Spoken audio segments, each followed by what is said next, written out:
الحمد لله رب العالمين الرحمن الرحيم مالك يوم الدين إياك نعبد وإياك نستعين اهدنا الصراط المستقيم صراط الذين أنعمت عليهم غير المغضوب عليهم ولا الضالين بسم الله الرحمن الرحيم ألف لام ميم ذلك الكتاب لا ريب فيه هدى للمتقين الذين يؤمنون ويقيمون الصلاة ومما رزقناهم ينفقون والذين يؤمنون بما أنزل إليك وما أنزل من قبلك وبالآخرة هم يوقنون أولئك على هدى من ربهم وأولئك هم المفلحون وإله الله واحد لا إله إلا هو الرحمن الرحيم إن رحمة الله قريب من المحسنين وما أرسلناك إلا رحمة للعالمين ما كان محمد أبا أحد من رجال رسول الله وخاتم النبيين وقال الله بكل شيء عليم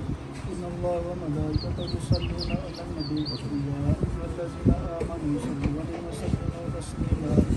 اللهم صل على سيدنا مولانا محمد وعلى آل سيدنا مولانا محمد وسلم الصلاة والسلام عليك يا سيدي يا رسول الله الصلاة والسلام عليك سبحان ربك رب العزة عما يصفون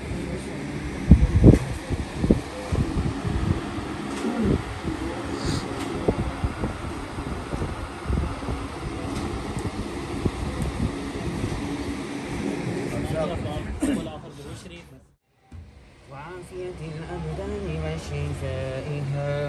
ونور الأبصار وضيائها وعلى آله وصحبه وبارك وسلم صلوا عليه. اللهم ربنا آتنا في الدنيا حسنة وفي الآخرة حسنة وقنا عذاب النار. اللهم اكفني بحلالك عن حرامك وأغنني بفضلك عمن سواك. والذين جاءوا من بعدهم يقولون ربنا اغفر لنا ولإخواننا الذين سبقونا بالإيمان ولا تجعل في قلوبنا غلا للذين آمنوا ربنا إنك رؤوف رحيم.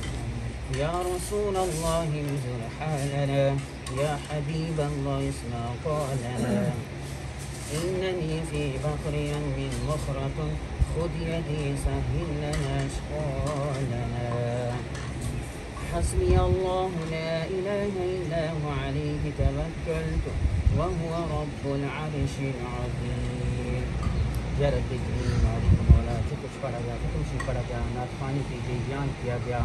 جو قرآن پاک پڑھے گئے ویڈیو وضاحت پڑھے گئے مالک مولا تیری بارگاہ پیش کرتے ہیں اپنی بارگاہ یا قبول و منظور عطا فرما. اس کا ثواب حضور صلی اللہ علیہ وسلم کی بارگاہ میں ہدیتاً تحفتاً پیش کرتے ہیں اپنی بارگاہ یا قبول و منظور عطا فرما. اس کا ثواب حضور کے والدین کریمین حضور کے اہل اولاد حضور کے نواسوں کو پیش کرتے ہیں اپنی بارگاہ یا قبول و منظور عطا فرما. اس کا ثواب شہدائے بدر شہدائے کربلا و شہیدان کربلا کو پیش کرتے ہیں اپنی بارگاہ یا قبول و منظور عطا فرما. اس کا ثواب حضور کے حق یار حضرت ابوبکر صدیق حضرت عمر فاروق حضرت عثمان غنی حضرت علی مولا مشکل کشا کو پیش کرتے ہیں اپنی بارگاہ یا قبول و منظور عطا فرما.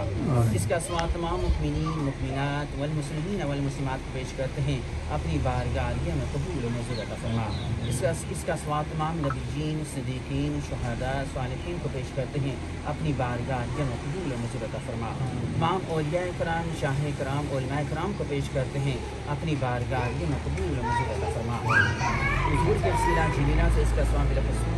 بالخصوص مالک مولا جو قرآن پاک پڑھ کے ہند و حساب پڑھ کے ہند پاک پڑھا گیا مالک مولا ختم سے پڑھا گیا حاضر عام رکھا گیا مالک مولا بالخصوص آج جیسا سب کے والد والدہ ان کے خاندان سے تعلق رکھنے والے مرد خواتین بوڑھے بچے جتنے دنیا فان سے چل بسیں سب کو اصال ثواب پیش کرتے ہیں اپنی بارگاہ میں قبول و منظور عطا فرما ان کے درجات بلند عطا فرما ان کی قبر میں کروڑوں رحمتوں برکتوں کا نزول عطا فرما ان کے صغیرہ کبیرہ گناہوں کو معاف عطا فرما ان کو جنت فردوس میں اعلیٰ مقام عطا فرما یا اللہ جو لوگ یہاں حاضرین بیٹھے ہیں جن کے علاوقین دنیا فان سے چل بسیں سب کو اصال ثواب پیش کرتے ہیں اپنی بارگاہ عالیہ میں قبول و منظور عطا فرما سب کے درجات بلند عطا فرما سب کی قبروں میں کروڑوں رحمتوں برکتوں کا نزول عطا فرما یا رب کریم پڑھنے پڑھانے پکنے پکانے میں تو غلطی کوتاہی ہوگی اپنے کرم سے صدقے سے معاف عطا فرما دعا کو اپنی بارگاہ عالیہ میں قبول و منظور عطا فرما یا اللہ ہمیں گناہوں کی بیماری سے شفا عطا فرما گناہوں سے بچنے والا بنا برے لوگوں سے بچنے والا بنا ہمیں سچا پکا عاشق رسول بنا سچا پکا نمازی بنا گناہوں سے سچی پکی توبہ نصیب عطا فرما یا اللہ ہم سب کا خاتمہ بالخیر ایمان کی سلامتی عطا فرما زندہ رکھ اسلام پر زندہ رکھ موت دے ایمان والی موت عطا فرما موت سے پہلے موت کی تیاری کرنے والا بنا یا اللہ ان گھر والوں کی جان مال ایمان کی حفاظت عطا فرما بالخصوص عاجز صاحب کو صحت عطا فرما لمبی سلامتی والی زندگی عطا فرما ان کے بچوں کی خیر عطا فرما ان بچوں کی مالک والی اتفاق اطاعت کی دولت سے مال و مال عطا فرما اسی دوسرے سے محبت عطا فرما قال اللہ تبارک و تعالی فی شان حبیبہ مکملا و آمنا سبحان ربك رب العزة عما يصفون وسلام على المرسلين والحمد لله رب العالمين برحمتك يا